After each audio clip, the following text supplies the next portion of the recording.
continuación, damos comienzo a la primera mesa y contamos con la presencia de doña Carmen Gil, magistrada adscrita a la sección tercera de la Audiencia Provincial de Barcelona, miembro de GENME, mediadora por la Universidad Pompeu Fabra de Barcelona, y también contamos con la presencia de don Raúl Calvo Soler, doctor en Ciencias Jurídicas y Sociales por la Universidad Pompeu Fabra de Barcelona, profesor titular en la Universidad de Girona en los estudios de Derecho, Criminología, Ciencias Políticas, Relaciones Públicas, Trabajo Social y Pedagogía, y director académico del proyecto de implementación de la mediación prejudicial obligatoria de Buenos Aires, que van a realizar una ponencia sobre justicia restaurativa. Gracias, Carmen. Adelante. Gracias.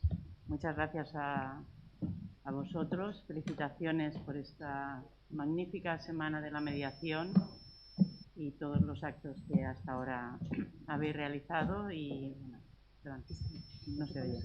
Ah, vale. De acuerdo.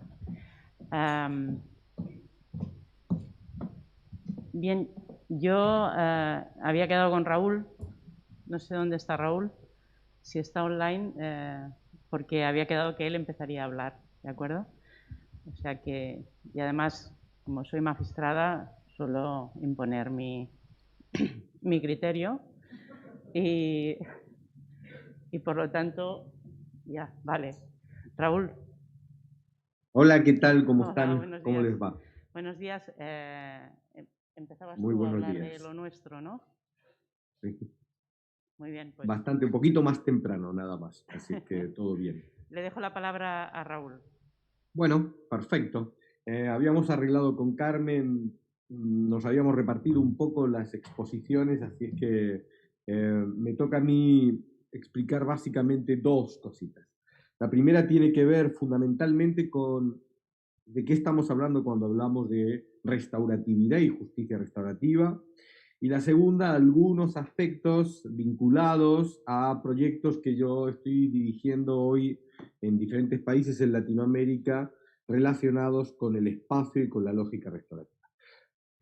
La idea era dedicar 20 minutos, 25 minutos cada uno de nosotros y después poder intercambiar y generar algunas opiniones, preguntas, dudas y debates en torno a esto.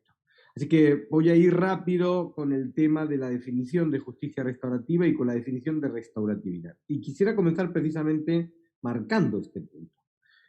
Hablar de lo restaurativo no es hablar de un espacio que comienza a debatirse en la justicia. En el mundo hay escuelas restaurativas, hay políticas públicas restaurativas, en Inglaterra hay ciudades restaurativas. La restauratividad es una manera de entender las relaciones humanas, una forma de comprender cómo deberían las personas relacionarse en diferentes contextos. Yo creo que hay algunas palabras que el restaurativismo señala como relevantes, como importantes, que son básicamente las siguientes. En primer lugar, la idea de ser protagonistas. El restaurativismo reclama el protagonismo de los sujetos en sus conflictos, en sus situaciones, en sus relaciones. Así que cuando pensamos en un proceso restaurativo, sea en una escuela, sea en una ciudad, sea en una política pública, estamos pensando en cómo logramos que las personas que tienen, por ejemplo, un conflicto, se hagan protagonistas de cómo trabajar y cómo resolver ese conflicto. El segundo punto que me parece que es importante es que para el restaurativista la idea de la responsabilización es un elemento clave. Entender las consecuencias que se siguen de la conflictividad que yo tengo es un elemento fundamental desde el punto de vista de la interacción. Ser responsable no es simplemente aceptar, por ejemplo, el dictado de una sentencia. Ser responsable es un proceso más complejo que requiere de un espacio formativo dentro de esa intervención. Por último, para hacerlo muy rápido, yo diría que el restaurativismo en general, lo que pone y donde pone el foco o donde pone el acento, tiene que ver con la idea de restaurar, que no reparar. Este es un error clásico del derecho. El derecho ha tendido a confundir, en mi opinión, lo que es reparar un daño con lo que es restaurar un daño. el restaurativismo reclama que la intervención, el proceso, ahora contaré un par o tres de casos, el restaurativismo reclama que el proceso de respuesta frente a una situación donde ha habido un protagonismo y donde ha habido una responsabilización, el proceso este de restauración tiene que hacerse tanto en una lógica de tangibles como de intangibles, que hay que tener en cuenta elementos que son intangibles a la hora de restaurar, cosa que no pasa con la reparación, y después todo lo que tiene que ver con la recomposición de los vínculos truncados a partir de la situación que pretendemos restaurar. Allí donde no se tiene en cuenta lo intangible o donde no se tiene en cuenta la recomposición de la relación, no hay proceso restaurativo. Habrá reparación, pero no hay un proceso restaurativo. Si uno lo piensa desde este lugar, el derecho se ha visto claramente impactado por la llegada de este discurso restaurativo. Básicamente porque el derecho ha venido a poner en, digamos, la filosofía restaurativa ha venido a poner en cuestión el papel que está llamado a jugar el derecho en nuestras sociedades hoy. Siempre les pregunto a mis estudiantes, ¿para qué quiere una sociedad del siglo XXI un instrumento llamado derecho creado en el siglo XVIII? Básicamente. ¿Para qué lo quiere el derecho en las sociedades modernas? Entonces, el restaurativismo lo que busca, creo, en el debate jurídico, ahora ya más concreto, es replantear precisamente el papel del derecho en esas interacciones. La visión que el derecho tiene de su interacción en el contexto de una comunidad o en el contexto de una sociedad. Y ahí hay que señalar de nuevo como un elemento importante que el restaurativismo, la justicia restaurativa, no se agota en el debate penal. Hay, por ejemplo, yo he tenido la oportunidad de recientemente participar en la suspensión de pagos en el concurso preventivo más importante de la historia de la Argentina, un concurso preventivo de 1.500 millones de dólares y más de 2.000 acreedores a nivel internacional, donde lo que el juez decidió es que la mejor manera de evitar la quiebra de la tercera empresa corredora de granos más importante, de uno de los países más importantes en agricultura en el mundo, era crear un espacio restaurativo donde fuese posible trabajar el protagonismo entre acreedores y deudores, entre trabajadores, la comunidad, etcétera, etcétera. Lograr procesos de responsabilización y trabajar en la lógica de la restauración para evitar la quiebra de esa empresa. Entonces, cuando el restaurativismo llega al derecho, no solo propugna un modelo distinto de derecho penal, propugna un modelo distinto de derecho en general. Una cosa que hay que señalar rápidamente también es que no hay que confundir restauratividad con mediación. Creo que es importante tener en cuenta lo siguiente. Un proceso restaurativo puede no incorporar un espacio de mediación y no cualquier mediación es una respuesta restaurativa. La mediación en este sentido y el proceso restaurativo pueden o no encontrarse en el camino en un momento determinado. Porque el proceso restaurativo visualiza, creo yo, una visión mucho más amplia de la intervención que no solo una visión de intervención acotada a un espacio llamado mediación. Pero podría crearse un proceso restaurativo que incorpora mediación, igual que puede haber procesos restaurativos donde no hay una mediación. Dentro de ese espacio, ahora sí, en el ámbito penal, quiero contarles 3 programas en los que yo estoy trabajando en estos momentos que son aplicaciones restaurativas a espacios penales bien distintos. El primer espacio penal es básicamente el más clásico de los espacios de trabajo restaurativos, que ha sido la justicia juvenil restaurativa. Nosotros hace 8 años venimos trabajando en un programa de justicia juvenil restaurativa que hoy incorpora una gran variedad de casos. Nosotros trabajamos desde un robo hasta un homicidio, desde una lógica restaurativa y que apunta a cualquiera de los espacios penales en los que es posible una respuesta. Por ejemplo, se trabaja restaurativamente desde inimputables, pasando por todos los procesos, los jóvenes que ya están dentro de un proceso, ya sea una suspensión a prueba, una probation u otros elementos dentro del proceso y se trabajan restaurativamente, o, por ejemplo, con jóvenes que están cumpliendo pena. Y esto es un punto para mí muy importante. Hay una tendencia a pensar que el restaurativismo apunta a una cosa que yo denominaba en la respuesta de la isla. Es decir, tendemos a pensar el restaurativismo en materia penal como lo aplico aquí para jóvenes inimputables, pero no para jóvenes imputables, lo aplico para delitos de baja intensidad, pero no para delitos de alta intensidad. Bien, la idea es que el restaurativismo es una manera de entender el proceso penal.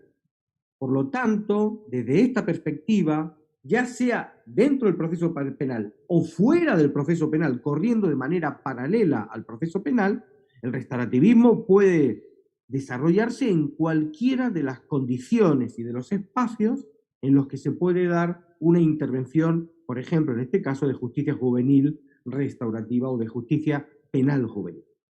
Lo que me parece más importante es que una cosa que nosotros vemos con cierta naturalidad es que cuando hay jóvenes que no reaccionan bien a las propuestas restaurativas en una lógica de inimputabilidad.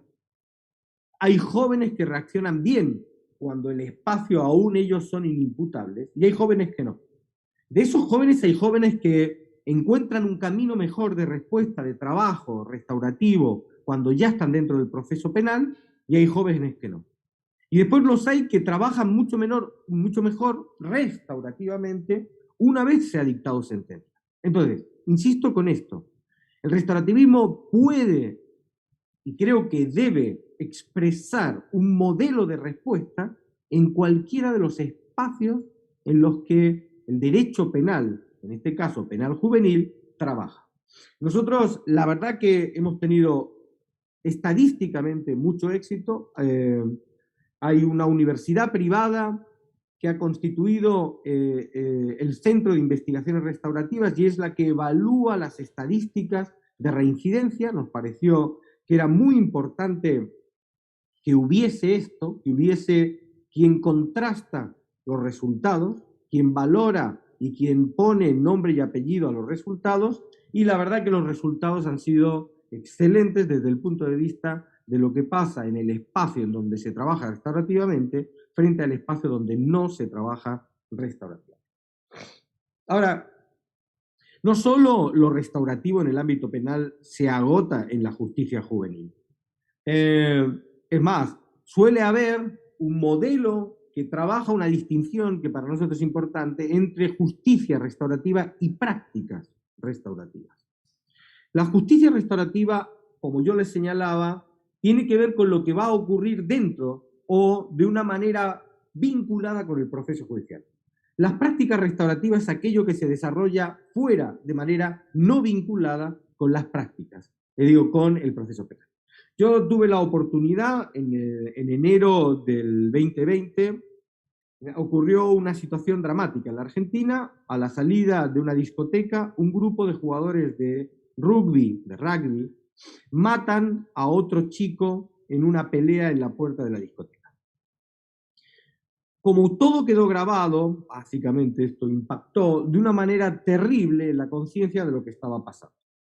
Y eso hizo que la Unión Argentina de Rugby tomase la decisión de, más allá de las cuestiones procesales, penales, crear prácticas restaurativas dentro de los procesos formativos de esos jóvenes en la práctica de su deporte.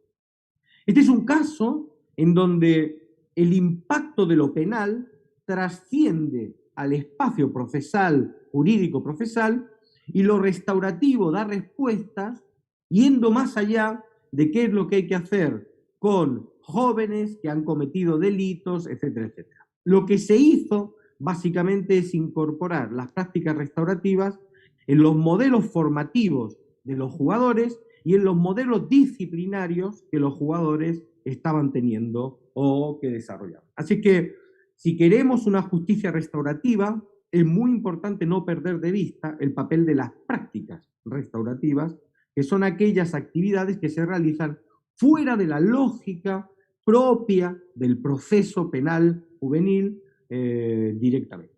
Y por último, para poner otro ejemplo de trabajo restaurativo en el ámbito penal, yo estoy trabajando con otros 3 profesores en el delito medioambiental más importante de la historia de Brasil. Ese delito medioambiental se produce en el 2015 con el colapso de una famosa represa que contamina cientos de kilómetros de cuencas fluviales en el Brasil. El problema fundamental que plantea esa casuística es que obviamente es una casuística penal, distinta a la justicia juvenil, y que tiene una lógica de planteamiento de delito medioambiental en corporativas en el ámbito internacional, de empresas internacionales, que apunta a una idea que uno puede plantear de 2 maneras. Uno sigue la línea del juicio penal clásico, o uno puede empezar a pensar cómo trabaja un delito medioambiental de una de estas características. Porque el problema vuelve a ser el mismo, en mi opinión.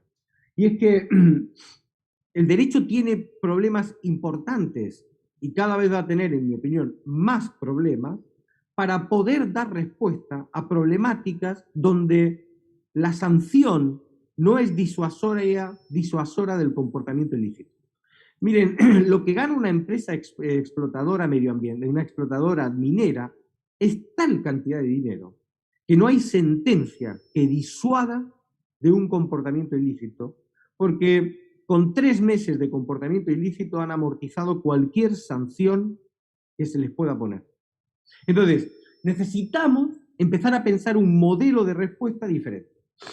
La Fiscalía de Brasil, la Fiscalía Federal de Brasil y los jueces federales de Brasil empezaron a entender que probablemente la única manera de lograr recomponer lo que había sucedido con este delito medioambiental no era solo un desarrollo puro de proceso judicial, sino que era la posibilidad de constituir un proceso restaurativo en donde fuese posible poner de acuerdo a damnificados, a victimarios, a víctimas, en torno a cómo recomponer el daño generado. Y este es el punto, y con esto termino. Un punto para mí fundamental para entender la lógica del pensamiento restaurativo en un concurso, en justicia juvenil, en delitos medioambientales, en cualquier espacio que uno quiera desarrollar el restaurativismo, y yo creo que cada vez lo vamos a ver más. Hay universidades que ya forman a sus abogados para diseñar procesos restaurativos en diferentes espacios propios del ámbito judicial o del ámbito jurídico, es comprender que el foco de la intervención tiene que ver con la restauración del daño y no con la mera identificación de los culpables o la punitividad del culpable. Entonces, yo creo que eso es lo que uno no puede perder de vista, y creo que ineludiblemente el derecho va a tener que enfrentar una propuesta absolutamente diferente que le permite comprender un papel diferente dentro de una sociedad del siglo XXI. Bueno, estos son los 20 minutos más o menos, así es que Karma, todo tuyo.